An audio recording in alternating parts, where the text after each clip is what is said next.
Assalamualaikum warahmatullahi wabarakatuh. Perkenalkan, nama saya Farhan Almasya Nuradi, NPM 25312110. Di sini saya ingin mempresentasikan materi tentang ekonomi Islam untuk mata kuliah Pendidikan Agama Islam.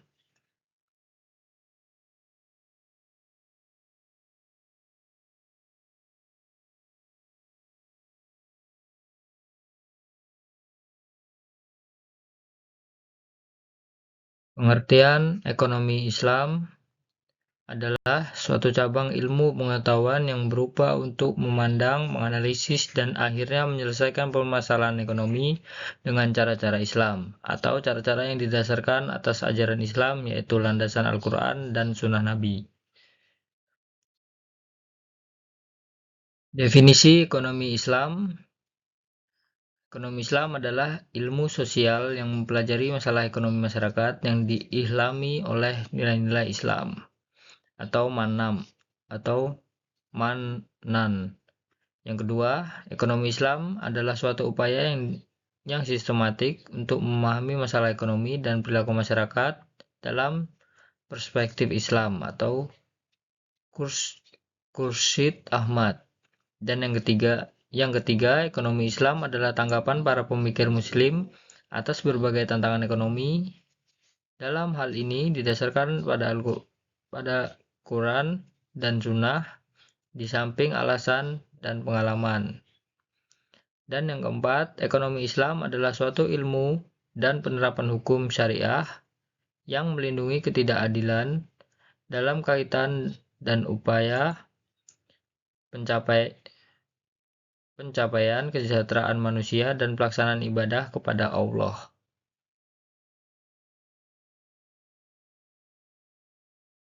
Tujuan ekonomi Islam yaitu ada 6, yaitu 1. Meningkatkan ekonomi lebih makmur, 2. Menciptakan ekonomi yang adil dan merata, 3. Mewujudkan perekonomian yang stabil, 4. Mewujudkan perekonomian yang serasi, 5. Mewujudkan perekonomian yang menjamin kemerdekaan produksi, 6. Menciptakan ekonomi umat yang mandiri.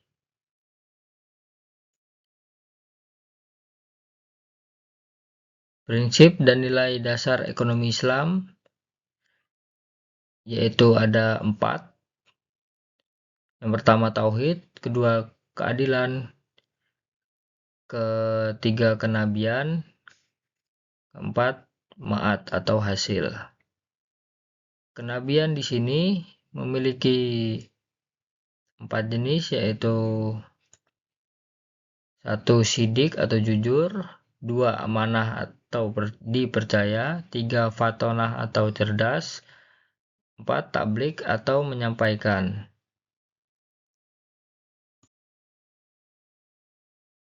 Lembaga-lembaga ekonomi Islam di Indonesia ada 5, yaitu dari pasar modal syariah, ke bank umum syariah, ke asuransi syariah, lanjut ke lembaga gadai, lanjut ke BMT atau Baitumal Wal Tamil, dan terus berputar seperti ini dari kelima lembaga ini. Dan di slide ini terdapat perbankan syariah. Perbankan syariah terbagi menjadi 3, yaitu bank syariah, unit usaha syariah, bank umum konvensional. Di bank syariah terdapat 2 bagian, yaitu bank umum syariah dan bank pembiayaan rakyat syariah. Dan di bank umum konvensional terdapat 2 bagian, yaitu unit usaha syariah salah satunya, dan yang kedua sistem konvensional. Pengertian bank syariah yaitu bank yang melaksanakan kegiatan usaha secara konvensional dan atau berdasarkan prinsip usaha syariah. yang dalam kegiatannya memberikan jasa dalam lalu lintas pembayaran.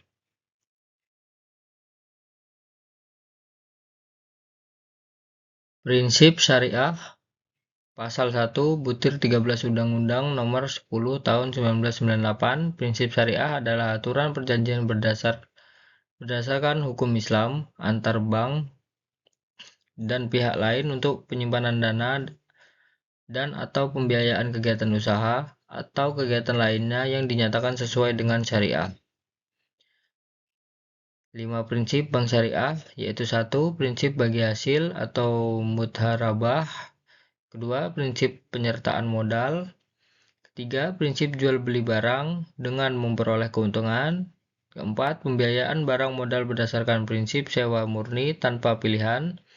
Kelima, pilihan pemindahan kepemilikan atas barang yang disewa dari pihak bank oleh pihak lain. Peran bank syariah. Bank syariah turut berperan dalam menunjang pembangunan ekonomi bangsa Indonesia, terutama melalui upaya peningkatan peranan pengusaha muslim dalam perekonomian nasional dan bertindak sebagai katalisator sebagai pengembang lembaga-lembaga keuangan syariah di Indonesia. Fungsi-fungsi bank syariah terbagi menjadi 4, yaitu 1. Manajer investasi, 2. Jasa keuangan, 3. Investor, 4. Fungsi sosial. Kajian terhadap asuransi. Pemahaman terhadap asuransi konvensional adalah haram dan terkandung dalam unsur gharar, maisir, dan riba. 1. Unsur gharar terdapat pada bentuk akad atau perikatan yang melandasi penutupan polis. 2. Unsur maisir terjadi apabila peserta asuransi atau pemegang polis membatalkan kontraknya pada masa reversing period. Ia tidak akan menerima kembali uang yang telah dibayarkan kecuali sebagian kecil saja atau biasanya kurang dari 5%. Dan yang ketiga, unsur riba terkandung dalam melakukan usaha dan investasi yang menggunakan sistem bunga, terutama oleh bank-bank konvensional dan funds manager companies. Definisi Pegadaian Syariah atau RAHN menjadi suatu benda berharga dalam pandangan syara sebagai jaminan hutang dengan kemungkinan hutang tersebut bisa dilunasi dengan barang tersebut atau sebagainya. Rukun dan syarat pegadaian syariah terdiri dari 3, yaitu rahin, yaitu orang yang menggadaikan. Yang kedua, muhtahin, yaitu orang yang menerima gadai. Yang ketiga, marhun, yaitu barang jaminan. Marhun terdiri dari 4 syarat, yaitu A. Mempunyai nilai menurut syariat. B. Harus ada pada waktu akad. C. Harus bisa diserahkan seketika kepada murtahin atau wakilnya. Lanjutan dari slide yang sebelumnya, marhun bih atau dain atau bisa disebut hutang terdiri dari 3, harus jelas rahin dan murtahid. 2. Harus tetap dapat dimanfaatkan. 3. Harus lazim atau mengikat pada waktu akad. Yang kedua, ijad dan kabul. Pernyataan gadai dari para pihak terdiri dari 4, yaitu pertama, keduanya jelas mengungkapkan keinginan untuk akad rahan. Kedua, kesesuaian gabul dengan ijab.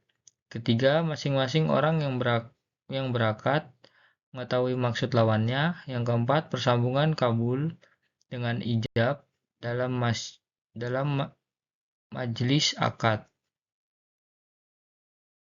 Pengertian Baitul Mal wa Tamwil atau BMT. Menurut Hosen dan Hasan Ali, BMT adalah lembaga keuangan mikro yang dioperasikan dengan prinsip bagi hasil, menumbuh kebankan, bisnis usaha mikro dan kecil dalam rangka mengangkat derajat dan martabat serta membela kepentingan kaum fakir miskin.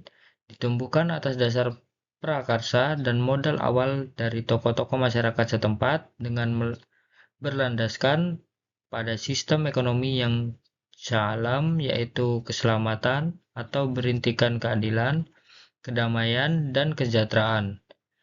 Dan menurut Heri Sudarsono, BMT yaitu lembaga yang mengarah pada usaha-usaha pengumpulan dan penyaluran dana yang non-profit seperti halnya zakat, infak, dan sedekah. Fungsi BMT ada dua, yaitu Baitul Mal dan Baitul Tamwil.